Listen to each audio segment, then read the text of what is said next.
Assalamualaikum warahmatullahi wabarakatuh. Nama Husnu Hatimah, NIM 21102025, kelas 2102A dengan mata kuliah Pengembangan Media dan Media Pembelajaran dengan judul materi Sejarah Media dan Media Pembelajaran. Sejarah perkembangan media. Sejak lahir, setelah manusia ada, media untuk komunikasi sudah ada. Tentunya ada perbedaan dari masa ke masa dalam perkembangannya pada media manual dan tradisional dalam hitungan sekarang. Asal mula media belum adanya WhatsApp dan software, karena media ini dasarnya adalah elektro. Di zaman dahulu, media memberikan melalui suara, isyarat, gerak yang berhubungan dengan panca indera dan dibantu peralatan khusus. Menurut pendapat ahli, yaitu Michel Luas, mengungkapkan bahwa media merupakan perkembangan teknologi komunikasi yang berperan dalam memperluas jangkauan komunikasi manusia, sehingga dapat kita simpulkan bahwa istilah media ini tidak merujuk pada suatu teknologi yang spesifik. Artinya, media ini menyatakan bahwa teknologi komunikasinya sulit diprediksi sebab perkembangannya yang cukup pesat. Selanjutnya, ada 4 periode pembagian tentang perihal sejarah perkembangan media yang akan kita bahas, yaitu pertama, periode tribal. Periode ini merupakan komunikasi manusia dimediasi melalui komunikasi lisan, sehingga masyarakatnya terikat dengan budaya lisan yang berperan sebagai storytelling sebagai komunikasi yang kohesif. Kedua, yaitu periode literatur. Periode ini digunakan oleh manusia sebagai simbol-simbol untuk komunikasi secara tertulis tanpa interaksi tatap muka. Melalui budaya baca tulisan agar mempermudah manusia untuk mendapatkan informasi, serta penglihatan indera, proses komunikasinya ini bersifat yang linear. Ketiga, periode percetakan. Dalam periode ini berupa teks secara massal walaupun masih bersifat linear, tetapi tidak dapat dilakukan pada periode literatur. Seiring dengan ditempuhnya teknologi mesin cetak oleh Johann Gutenberg, manusia mulai memasuki periode percetakan. Keempat, yaitu periode elektronik. Pada periode ini ditemukannya teknologi komunikasi telegraf, menjadi awal dari periode jarak jauhnya untuk berkomunikasi secara mudah. Kecanggihan dalam proses komunikasi ini memerlukan pemanfaatan indrawi secara maksimal sehingga dapat terintegrasikan dengan baik. Perkembangan yang terjadi ini dapat dikatakan dengan inovasi teknologi tertentu mulai dari bahasa, lisan, dan tulisan, alat cetak hingga telegraf. Penemuan-penemuan inilah yang menentukan bagaimana manusia berperilaku dan berpikir dalam kegiatan komunikasi yang dilakukannya. Selanjutnya yaitu sejarah media pembelajaran. Pada awal sejarah pendidikan, guru merupakan satu-satunya sumber untuk memperoleh pelajaran. Dalam perkembangan selanjutnya, sumber belajar itu kemudian bertambah dengan adanya buku, alat bantu mengajar yang mula-mula digunakan adalah alat bantu visual seperti gambar, model, grafis, atau benda nyata lainnya.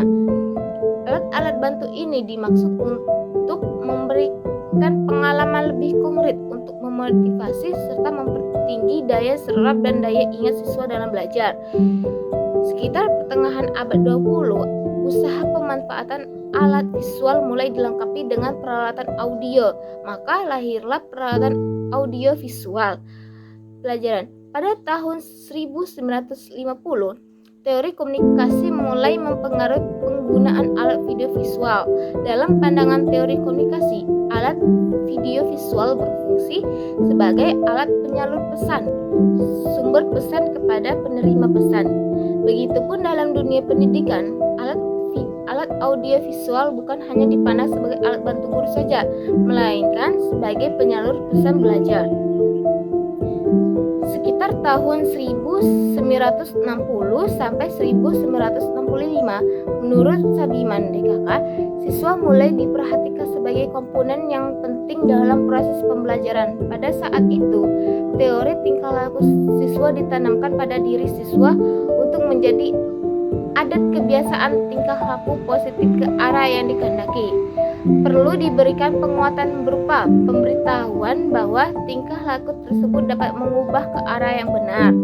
Selanjutnya pada sekitar tahun 1965 sampai 1970 dikenal dengan pendekatan sistem atau sistem approach, mulai menampakkan pengaruhnya dalam kegiatan pendidikan untuk mendorong digunakannya media sebagai bagian integral dalam program pembelajaran.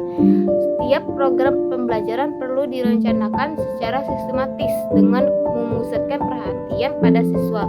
Program mengajar direncanakan berdasarkan kebutuhan dan karakteristik siswa sesuai dengan tujuan yang akan dicapai dalam penggunaan media yang akan dipakai dengan saksama. Selanjutnya yaitu filosofi media dan media pembelajaran. Berdasarkan filosofinya, media dan media pembelajaran ini mempunyai suatu pandangan dengan digunakannya berbagai jenis media hasil teknologi baru di dalam sekolah ataupun masyarakat. Bahkan, media merupakan alat untuk menghasilkan material pesan-pesan pengajaran yang akan berakibatkan pada proses pembelajaran. Dengan kata lain, siswa dihargai harkat kemanusiaannya, diberi kebebasan untuk menentukan pilihan baik cara maupun alat belajar sesuai dengan kemampuan. Yang terpenting bagaimana pandangan guru terhadap siswa dalam proses pembelajaran. Oleh karena itu, dalam pemilihan media harus memperhatikan kompleksitas dan keunikan proses belajar, memahami makna persepsi serta faktor-faktor yang berpengaruh terhadap penjelasan persepsi itu hendaknya digunakan secara optimal agar proses pembelajaran dapat berlangsung secara efektif. Di samping itu, persepsi siswa juga sangat mempengaruhi hasil belajar yang lebih maksimal. Selanjutnya yaitu bentuk-bentuk sejarah media dan media pembelajaran. Bentuk-bentuk dari sejarah perkembangan media dan media pembelajaran yang meliputi media visual, penglihatan, media audio, pendengaran suara, media cetak atau lembar kertas, media visual audio, dan sebagainya. Sehingga dari sinilah lahir konsep sejarah media pembelajaran. Selanjutnya yaitu pengertian media. Kata media berasal dari bahasa Latin yaitu medius, yang secara harfiah berarti tengah, perantara atau pengantar. Secara umum, media adalah segala sesuatu yang dapat menyalurkan informasi dari sumber informasi kepada penerima informasi. Adapun pengertian media menurut pendapat para ahli yaitu menurut Clock, media merupakan sebuah langkah alternatif dan efektif dalam menyediakan pembelajaran yang efektif bagi siswa melalui peran utama seorang guru dalam merancang pembelajaran.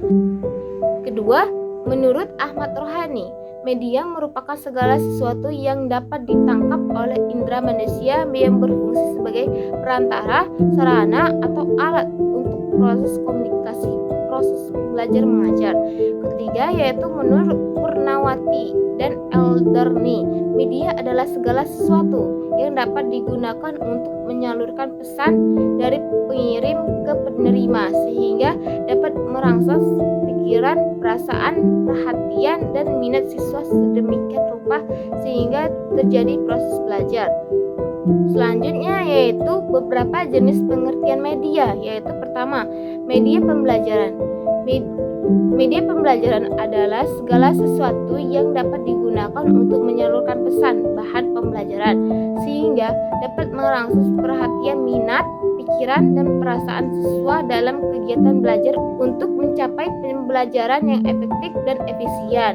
Kedua, media pengajaran adalah segala alat pengajaran yang digunakan guru sebagai perantara untuk menyampaikan bahan-bahan instruksional dalam proses pembelajaran mengajar sehingga memudahkan pencapaian tujuan pembelajaran tersebut. Ketiga, media pendidikan. Media pendidikan adalah segala sesuatu yang merupakan komponen, alat, atau perantara yang berguna untuk memudahkan proses belajar mengajar di sekolah, baik itu guru, buku, dan sebagainya, dapat merangsang siswa untuk belajar. Sekian dan terima kasih.